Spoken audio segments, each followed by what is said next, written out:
just for a few seconds. And then he turned around and he looked at me. And he said, I'm hungry. You want to go for lunch? And I said, well, sure. I said, we can go for lunch. But I said, I thought you invited me here to pray for rain. And this is when he turned and looked at me. And what he said changed my life.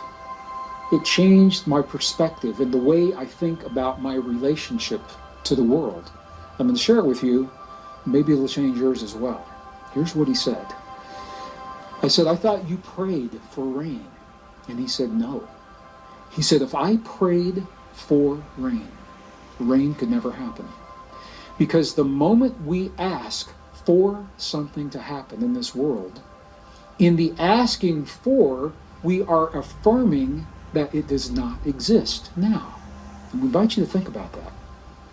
When we ask the universe for something, we are implying that whatever we're asking for, or asking about, or asking to appear, or asking to happen, is not present in the moment. And in that way, we are actually affirming in the field the very thing that we were hoping to change. I hope that makes sense. The quantum field that we talked about in the last episode, if you recall, it is the container for all things. It is the bridge between us and the world, between what happens in here and what happens out there. And it is the mirror in our world for what we claim to be true in our hearts.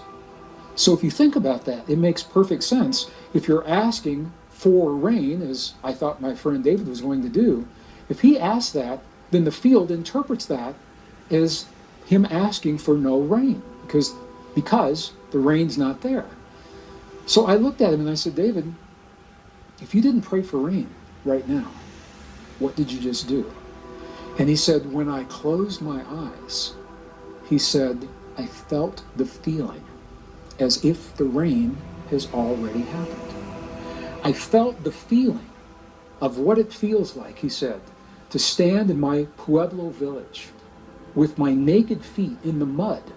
And the mud is there because there's been so much rain. He said, I smelled the smells of what it smells like when the rain rolls off of the earthen walls of our Pueblo homes. He said, I felt the feeling of what it feels like when I walk through the fields of corn that are this high against my naked chest, and they're this high because there's been so much rain. He said, I felt the feeling of what it feels like when my prayer is already answered. And then I gave thanks for what has already happened. He said, in those few seconds, I felt the feelings and I gave thanks for the rain that has already occurred. This is a very, very powerful story to me, and it illustrates a quantum principle, because there is a huge difference between working toward an outcome and beginning as if the outcome is already present. I invite you to think about that. When I was a young boy growing up in a rural community in northern Missouri, I spent a lot of time working in a farm environment, in a rural environment, baling hay, mending fences, training bird dogs, feeding cows, all those kinds of things. I get cuts and bruises on my hands, my legs all the time. I remember my mom would always say to me, and it was very well intentioned, but she'd say, the healing will happen slowly over a long period of time. She said, it'll heal a little bit today, a little bit tomorrow, a little bit the next day, until pretty soon it's all gone. And if we embrace that, if we think that way, if we accept that, that is precisely the way the healing happens. This is a linear way of thinking about the world. And I'm not saying it's right, wrong, good, or bad, because there are times in our lives we definitely want to think linear, okay? Definitely want to think linear. When you're putting together, if you're working on an assembly line at an auto factory and you're putting together the car that I might drive later in that year, I want you to be linear. I want you to do everything step by step by step, working toward the goal. When the scientists designed the space shuttle to take, or the Apollo capsules to take a human to the moon and back, it was a linear process, step by step, each one building on the last. So I'm making a distinction here. There are times when it's good to think linear and good to act in a linear way.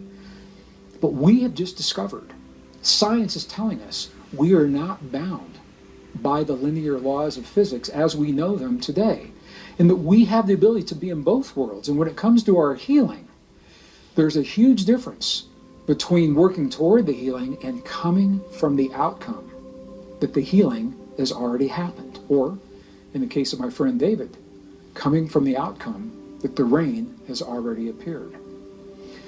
Well, we went into the nearest town, Taos, New Mexico. We had lunch that day. And by the time I came back onto my property later that afternoon, something began to happen that we had not seen for a very long time. Big black clouds were rolling in over the Sangre de Cristo Mountains. And it started to rain that afternoon. And it rained and rained and rained. It rained all afternoon. It rained all night. It rained all the next morning.